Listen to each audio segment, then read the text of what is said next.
Hello, everyone. I'm Riyadh Syed, the first big city, And I'm Ontario, and I'm the second big city.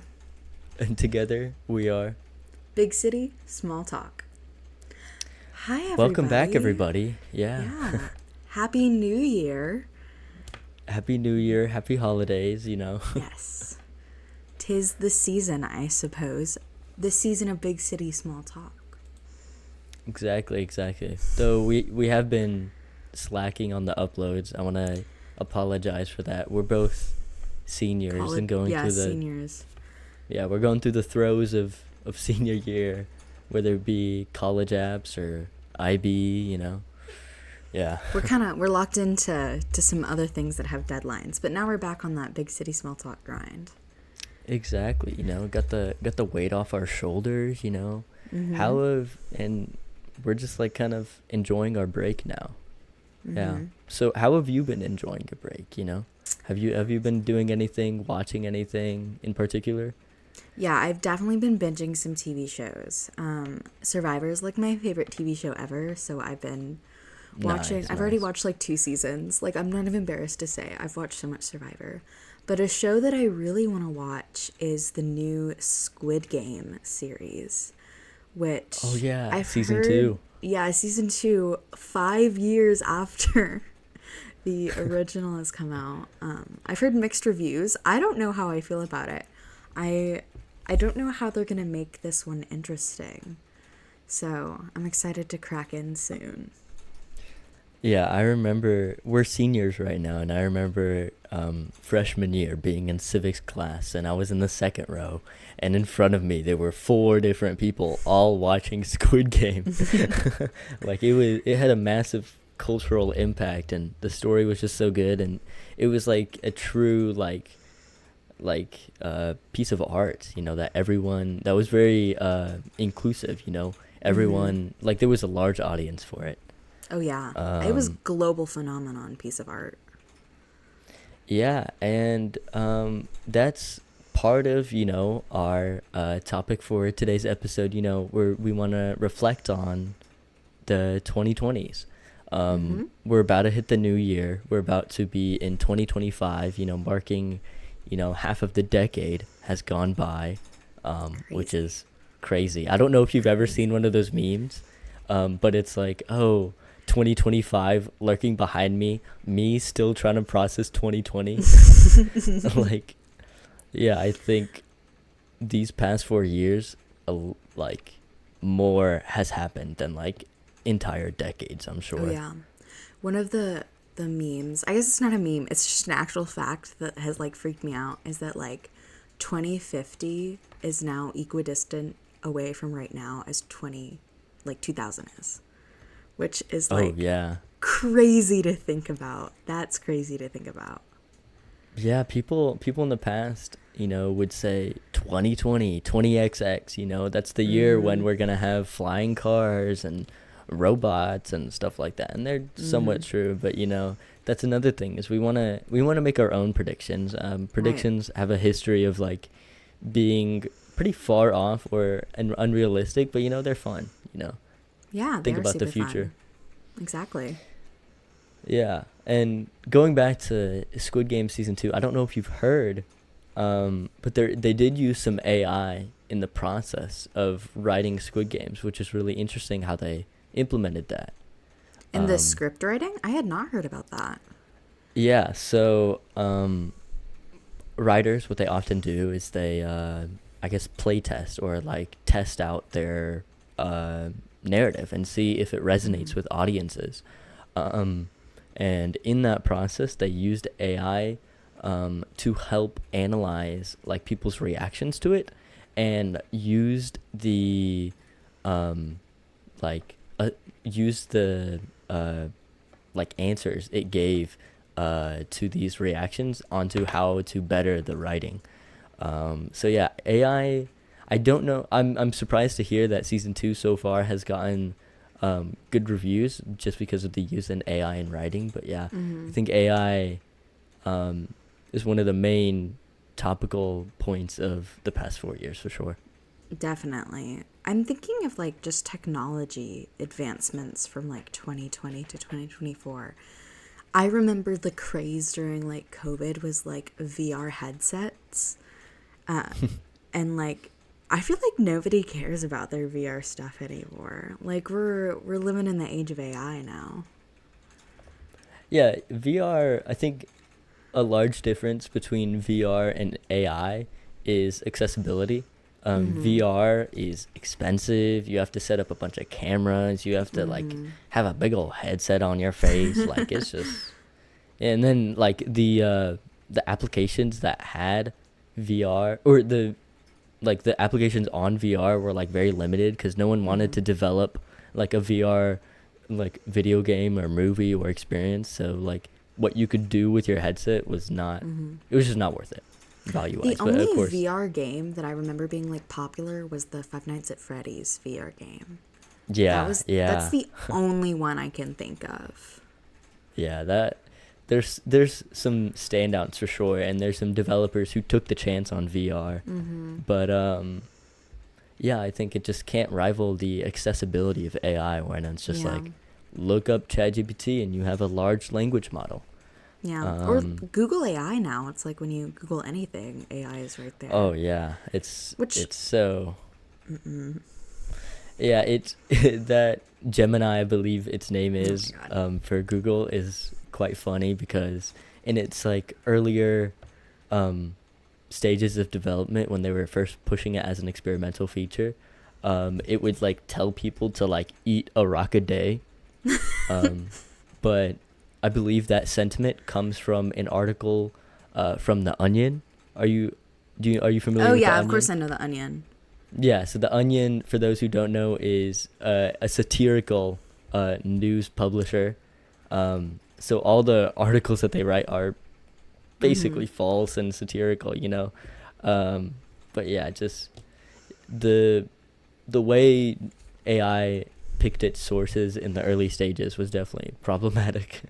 The one that I heard about, because the Google AI would just like pick anything off the internet as its sources, was that it would pick like Reddit posts.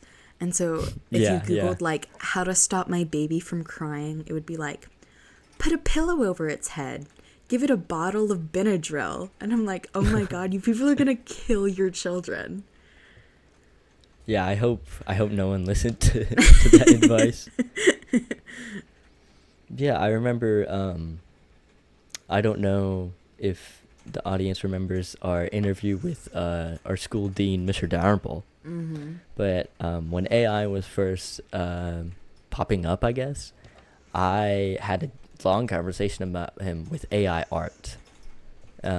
AI art, if you don't know how it works, it has a large database of a bunch of different pieces of art, and you give it a prompt. Let's say, oh, create me like a portrait in the style of like Van Gogh. It'll give you, you know, your prompt using like a conglomerate of the database. So yeah. We had a long discussion about just the ethics of AI art and if AI art is even art at all. Mm-hmm. What do you have any thoughts on the limitations or if even AI art is art? Well, I definitely don't think AI art is art because I think you need to be a living sentient being to create art. Um, I'm a firm believer that art, this is something that I think I've talked about in one of our philosophy classes, and I've heard you say before, like, art is a reflection of, like, lived experiences. And I don't believe ChatGPT has lived experiences. But my biggest issue with AI art is that it just, like, steals from real artists. Like, in the same way that, like, Google AI and a lot of large language models get information from internet sources to create their own answers. I know AI art takes art from actual artists and will use it to make its own. So I definitely have issues with like not consenting to having your art basically being stolen by ChatGPT and stuff like that. I'm not an artist, so I feel like I definitely don't have as much to say on it as someone like you would, but I know that's my biggest problem with it is that it steals from artists. Yeah, for sure. There's a legal side of it. Mm-hmm. where it's taking art from copyrighted artists. You know, they copyright their work, so like, oh, you know, no one else can steal this. And then if you publish it online, Instagram, not too recently, within the last like fiscal year, changed their uh policy. So if you post anything, it's subject to be added to the database for it's AI. I forgot what Meta's AI is called. I don't even know. There's so many AIs and all these It's so different crazy. quirky names, like Gemini and ChatGPT, and like just I'm like, I'm done with the names. But yeah, there's definitely a legal aspect of it where it's like, you know, you're not technically you are consenting to it, but you know, these people or these companies can just change their policy, and bam, your art is now in a database. Right. And if you think about it, like social media sites like Instagram are really helpful tools for putting your art out in the world. Like, this is such a digital age. Like, everyone's on social media, and posting your art on social media is such a great way to, like, just get it out there. And so, if you kind of have the dilemma of, do I want my art to be stolen or do I want it to just, like, not be shared, that can be really damaging for someone's career. Yeah, for sure. Yeah, and I feel like it's even impacted my own artistic, I guess, career or journey. Mm-hmm. I've been drawing my whole life, but I really got into it during COVID, Mm-hmm. during those 2020 years, just because you had the time, right? And there was a lot of resources out there, uh, online, so it felt accessible.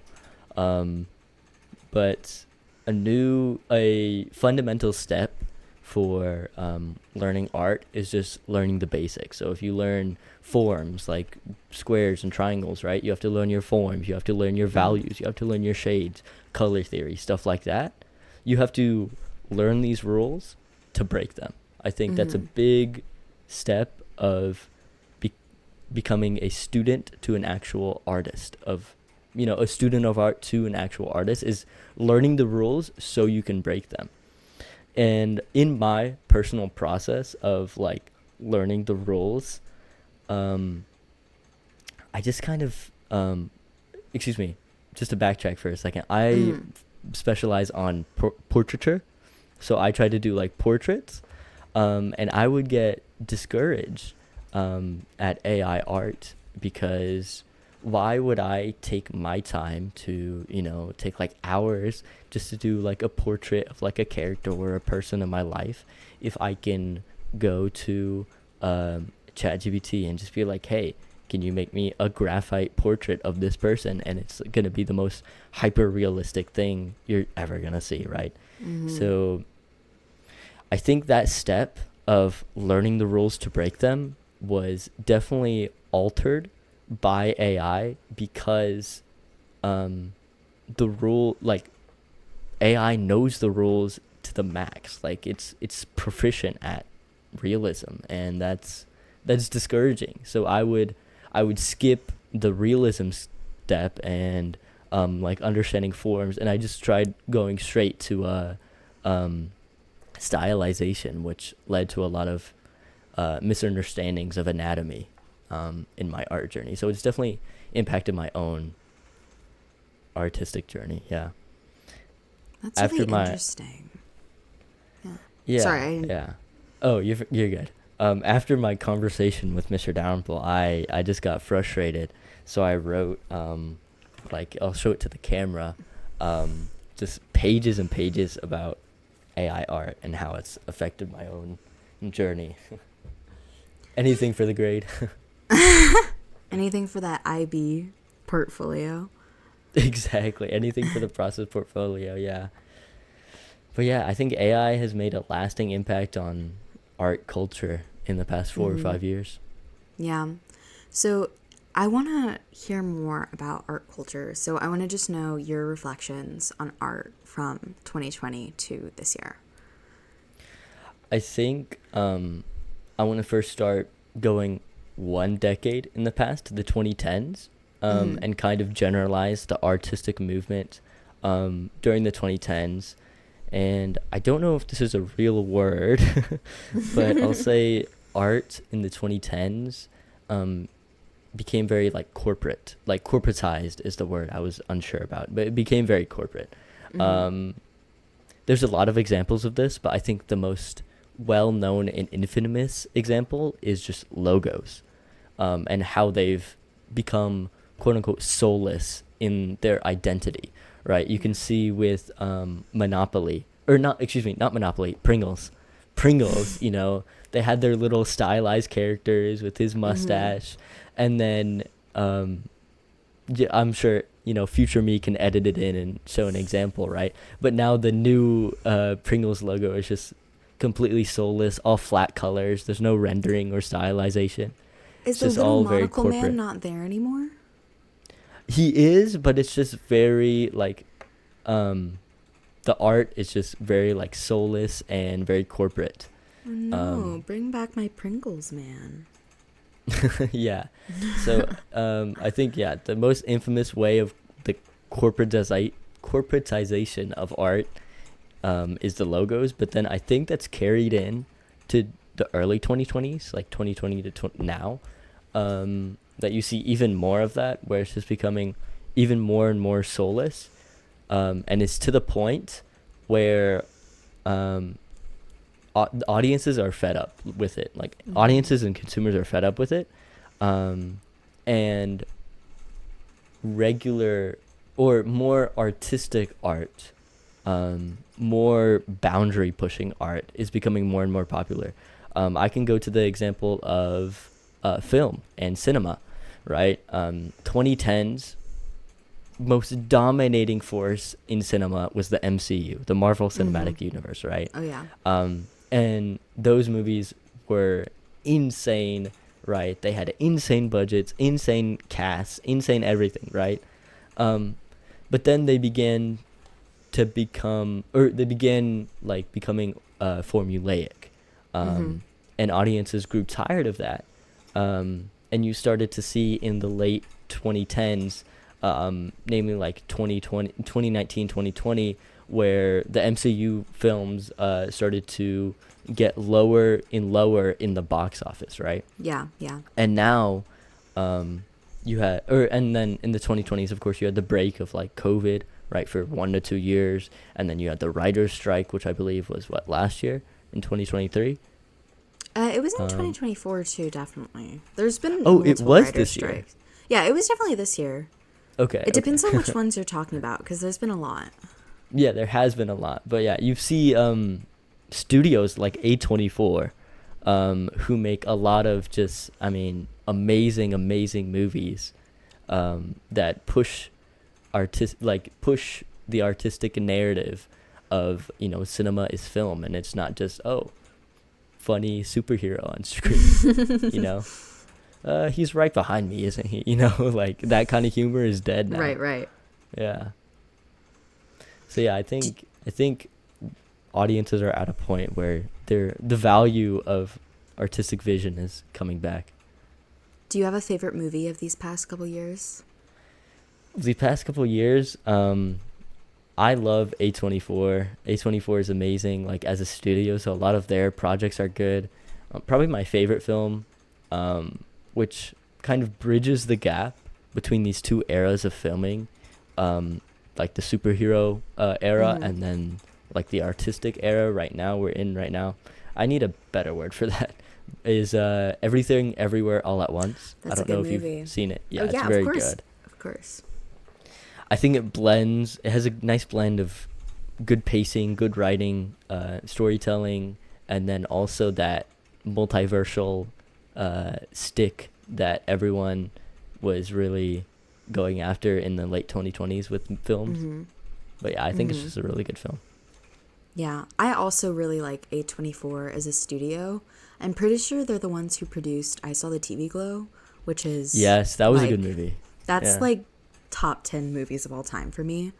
I love that movie. But I think my favorite movie in the past couple years has definitely been the Barbie movie. Oh, Which I yeah, know for sure. I love that movie so much. Like, unironically, I love that movie.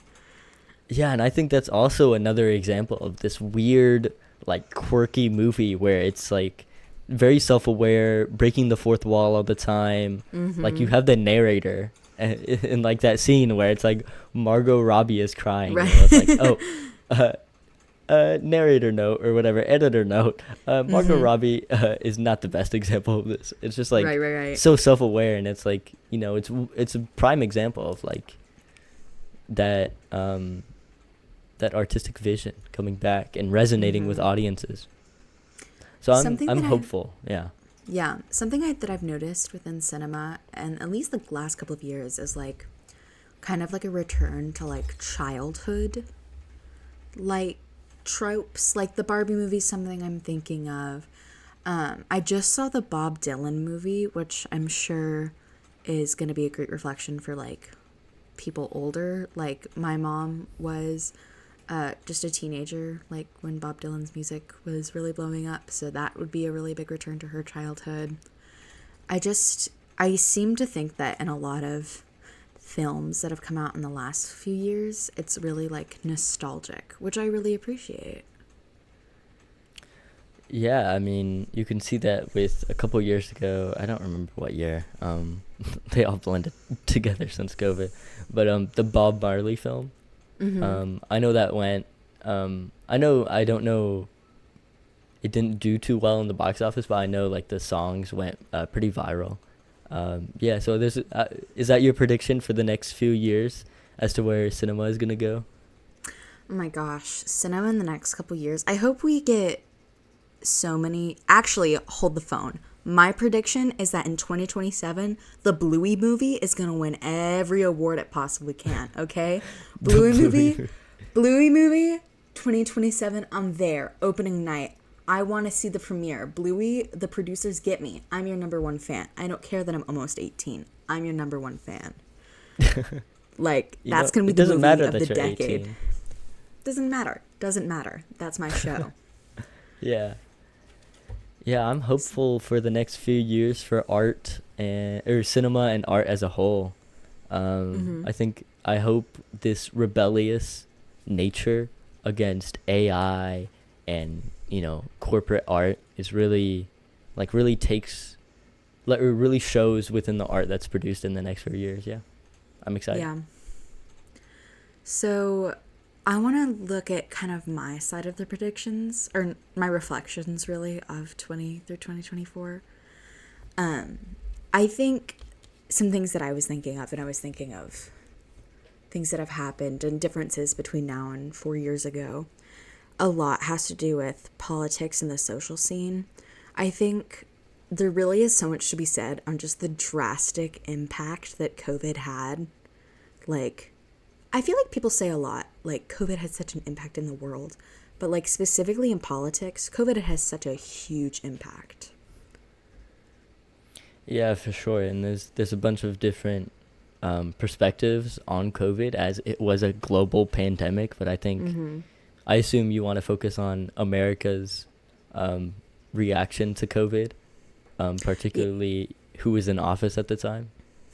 Yeah, our unfortunate, or really, I don't know, I don't want to be arrested, our now president-elect Donald Trump, who is directly responsible for a couple hundred thousands of deaths, definitely did not handle it good by any means. But I think something that's really, really been lasting is foreign policy, specifically towards China because of COVID. Like, I'm thinking now, like, being tough on China has always been a thing. But think of the TikTok ban. Think of people in Congress demanding an inquiry on where COVID originated from. They didn't believe that it was from Wuhan, China. They wanted to figure out how responsible the Chinese government was. There's so many foreign policy decisions that have been ramped up because of COVID towards China that I think is really interesting. And I think it's probably just going to go further. It's going to be escalated more when Donald Trump takes office in a couple weeks. So I'm by no means excited to see where it goes, but I'm interested to see how foreign policy towards China continues in a post-COVID world. Yeah, you see that with the promises President-elect Trump is making about the tariffs. Those are really scary I'm because terrified. Oh yeah. I think he is a very aesthetic president. Mm-hmm. What I mean by that is his aesthetics are very good. You know, he seems like, oh, we just had a 4-year term where Biden, you know, was just Sleepy Joe. You know, that's the narrative that he's constructed. You know, he's not really an acting president, which there are. Recently, I believe the New York Times published like a breaking news article about how Biden actually was like is or has like a brain damage or something like that. My Is goodness. mentally decaying, or and Does he has have a been. And worm? Does he have a brain worm? no, no, no, That'd be but crazy. yeah, just something. There was a breaking news article about, I believe, the past few years. He hasn't been running things right. So there's this Mm. big narrative where nothing's been happening. So President-elect Trump is coming in being like, oh, I'm going to do a bunch of stuff. And with Mm-hmm. that is going to be like, oh, I'm going to do a bunch of tariffs on Canada and Mexico and China and Russia, right? And these tariffs are like, oh, yeah, woo, yeah, you know, make them pay more, right? But all they're going to do is just raise consumer goods because the Right. price of American goods will go up and then the price of Chinese goods will go up. And then it's just, you know, they're all Yeah. very aesthetic changes. They're not very practical. See, when you first said aesthetics, I thought you were talking about his beautiful spray tan and how orange he looks. That's what I went to. But no, these tariffs are pretty scary because, like, I don't think people realize how, like, things are not just going to get expensive. They're going to get, like, exponentially more expensive. Like, Apple products, which are predominantly made in China, are going to shoot through the roof. Like, our basic means of life are going to get so much more expensive. Something that I literally just did the other day is I went to like my local H Mart and I literally spent like $200 like stockpiling my favorite Asian goods because they're going to get so expensive. So that's Yeah. definitely something that, like, if you thought inflation's bad now, like, hold the phone, honey. Like, it's going to get worse. So that's definitely not something that I'm excited for, but I think is kind of a reflection of where COVID took us to kind of an extremist xenophobic stance as a nation. So that's definitely one reflection I have on politics. Another reflection that I have as like a queer person, as a trans person, is the weaponization of like my identity as a scapegoat. And what I mean by that is like trans issues are not, let me put this out here. Trans issues, they ain't issues, babe. Like, hello? There Yeah, are, yeah. like, I hate it so much when people talk about, like, transgender women in sports because, like, can you name some for me? Like, besides Leah Thomas, the swimmer, can you name some for me? Like, I'll sit and wait. Like, it's a non-issue that people bring up to just look away from other, like, important things like climate change or social security. So that's definitely something that has changed from 2020 till now. And definitely in the Olympics, we saw this kind of play out on a global scale with the boxer. I wish I could remember her name, that people were freaking out about because they thought she was a transgender woman, and she isn't, by the way. She's a cisgender woman. And she was getting, like, harassed online by, like, Logan Paul, of all people. And it became this, like, global story that just really, like, distracted from any meaningful, like, discussions that could have come from the Olympics, which is unfortunate. Yeah, I think this phenomena of the term I've heard associated with it is transvestigating. Oh, yeah. Oh, Um, yeah. yeah, so the transvestigating, her name is Iman Khalif. Right, right. She's, yeah, as you said, cis woman, but just was transvestigated because she has a Mm-hmm. biological advantage. And I think the funniest comparison I hear is like, you're familiar with NBA and like basketball, right? You know, Of Victor course, of Wembanyama. course. Oh, yeah. You know, he has a very obvious genetic advantage, right? Mm-hmm. Okay, if he has that genetic advantage, why can't a trans person have the genetic advantage of, being trans, whether I it be like, also, oh, male and female sports. hmm I Yeah. also want to point out, like, I want to take down a little idea of this, like, advantage idea and realize that a lot of transgender people who are competing in sports at a professional or college level have been on hormones for an extended amount of time. Like, you're not getting someone who has just decided that they want to be called a woman so they can compete in a women's basketball game. These are people who are actively transitioning or have transitioned. So it just really, like, it genuinely infuriates me when people talk about like biological advantages, because I'm like, first of all, with like the height thing, that's an example. But biological advantages, like, that's such a nuanced take. Like, you can't break it down like male to female. You just need to be more inclusive of everybody. Yeah, I think sports, um, in the traditional sense, like basketball, for example, is not about, who is, or the best. The title of the best can be achieved um, through, proficient practice, and you see a lot of these people, putting tens of thousands of hours of practice to master their craft, right? But I think those quote unquote genetic advantages are going to be, a big factor to their success. For example, Shaq, his domination with Oh, yeah. just being a big guy. He's both tall and has the weight, so he can just be a power forward and just go through everyone. And something, I literally just looked this up. There's a Wikipedia list of the shortest players in NBA history. And like a bunch of them are like in the Hall of Fame. Like, biological advantages, like, it doesn't, like, sure, it's an advantage, but like people who don't have that, it's not like they're on unequal footing. They just have to take a different approach. Yeah. So there is a guy who's I think he's very recent. He's on the Grizzlies, Memphis Grizzly. His name is Kawamura. He's 5'8", but oh my God, he's from Japan. He is so tough. Like, the assists he makes are insane. Like, he's not, the star of the show, like making all the dunks and stuff like that, but he is insane with his handles. Like, he's so fun to watch. And I think that's where the highs or the highlights of sports shows, the diversity of it, where you can have people who are 5'8" in the NBA competing with people who are 7 foot. Exactly.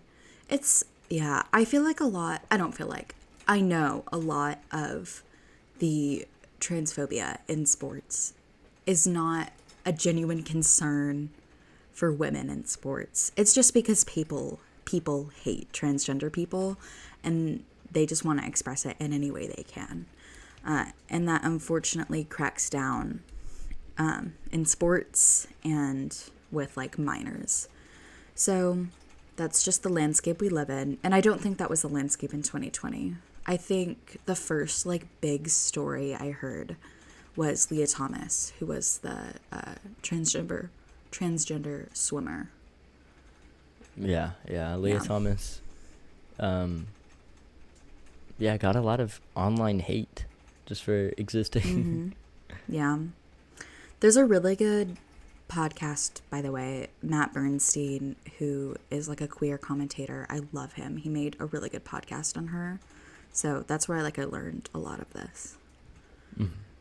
Are you at all hopeful for the future of trans identities in sports? No, I'm not very hopeful. I'm not a very hopeful person. Let me just put that out there. I am very much a pessimist.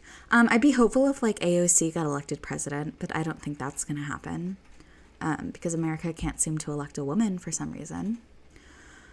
I'm really scared for like trans people and queer people in America under Donald Trump. I don't know if you've heard about like the text messages that have been being sent out ever since Trump got elected. It was first to like black people saying they were gonna like be picked up and put on a plantation, and then it was like I did hear about this. yeah, and then it was Latino people who were told they were going to get deported. And then it was a bunch of LGBTQ people who were told they were being taken to like re-education concentration camps. So that, you know, I know they're not sent from Trump, but that definitely isn't, you know, a fun thing to experience is harassment. So I'm not hopeful, but I'm really not a hopeful person. So I hope to be proved wrong.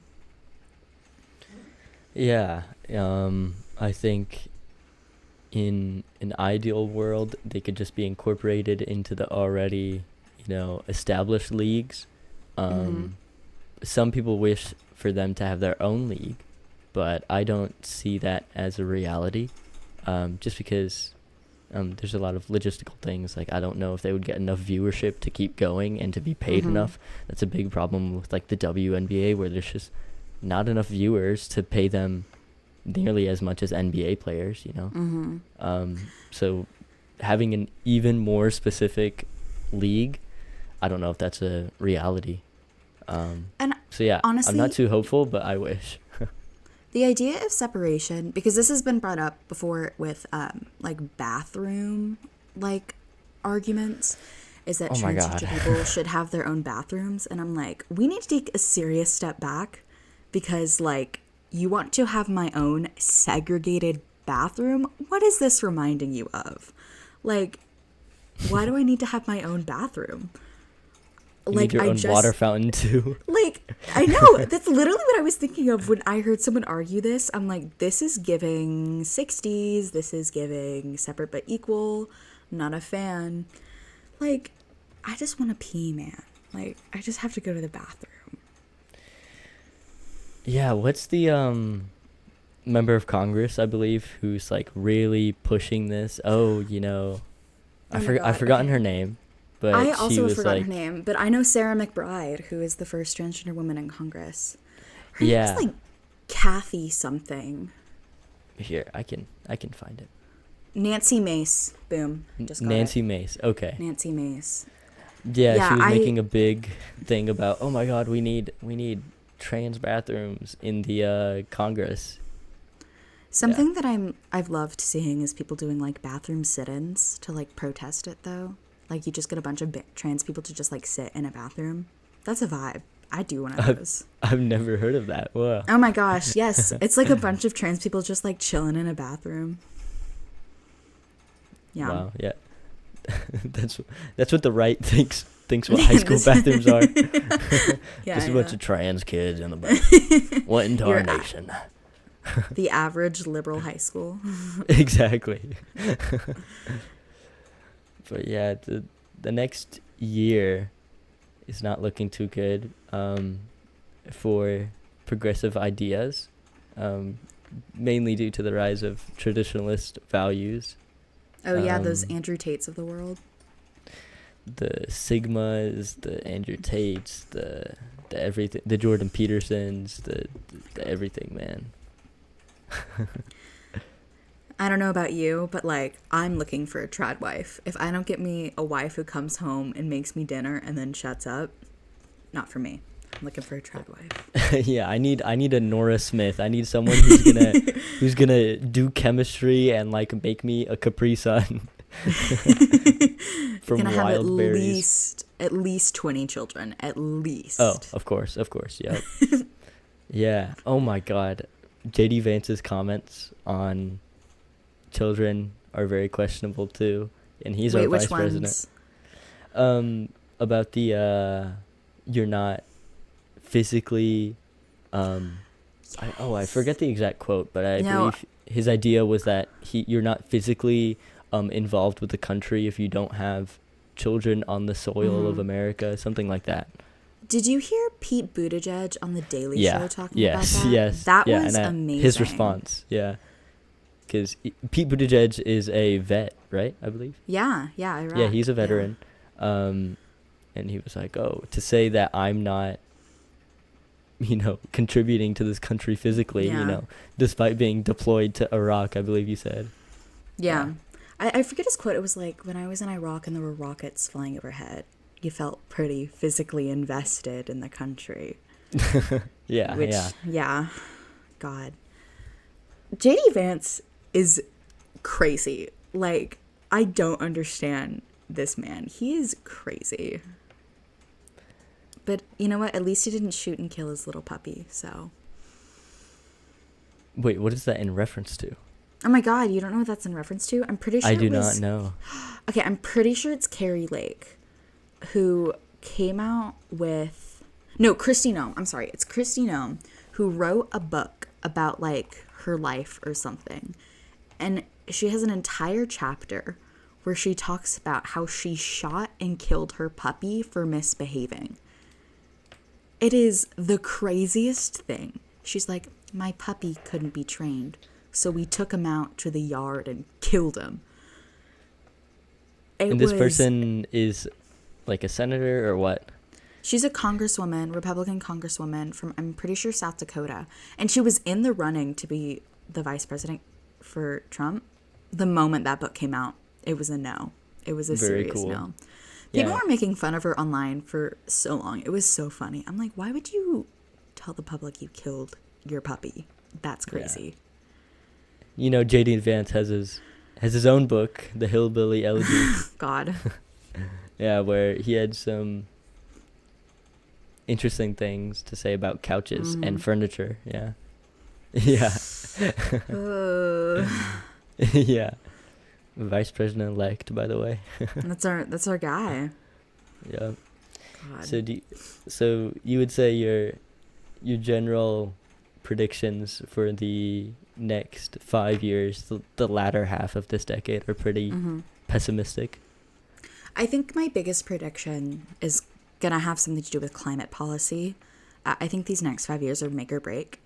I don't think anything's gonna happen because I don't think countries are willing to commit to making climate policy like a priority. So yeah, I don't even know if this counts as a prediction. It's just saying that these next 5 years are really critical, and I don't think anything important is gonna happen. Yeah, I think climate change, global warming is a scary issue with RFK Jr. being elected. Oh yeah. He's also a part of the whole Elon Musk thing where he's like, oh, I want to get rid of the useless stuff, right? One of the things he mentioned was like, oh, why are we doing research on snails? Which I wish I was more rehearsed in this research. But I believe he mentioned this research about snails, but then that research somehow contributed to research about being less wasteful and like carbon footprints, and it taught us something. I wish I could recall it, but yeah, I think just looking at it from face value, oh yeah, why are we doing research on snails? It might be like stupid, right? Oh, Doge, Department of Government Efficiency. We can get rid of this. It's so stupid. Yeah. We can get rid of this. But, I think these surface level analyses of the research we do and why we do it are going to be detrimental to our climate. Yeah. They're going to get rid of the weather service. How am I going to know if there's a tornado coming if I don't have the weather service? Yeah. But crazy. Yeah, I think our political landscape for the next 5 years is going to be a very, very bumpy one, very bumpy ride. But I'm hopeful for the general public. I think the public's responses will dictate. Oh, that's such a general statement, but I feel like the public's voice is more heard now more than ever, through social media and through social media, really. And this is my own little personal theory, I guess, as to why they're banning TikTok. Mm-hmm. Along with the xenophobic, um, a priori assumptions that they have because of COVID. They also are. There is an element of like this is a tool for the people, to Mm. communicate about what truly goes on.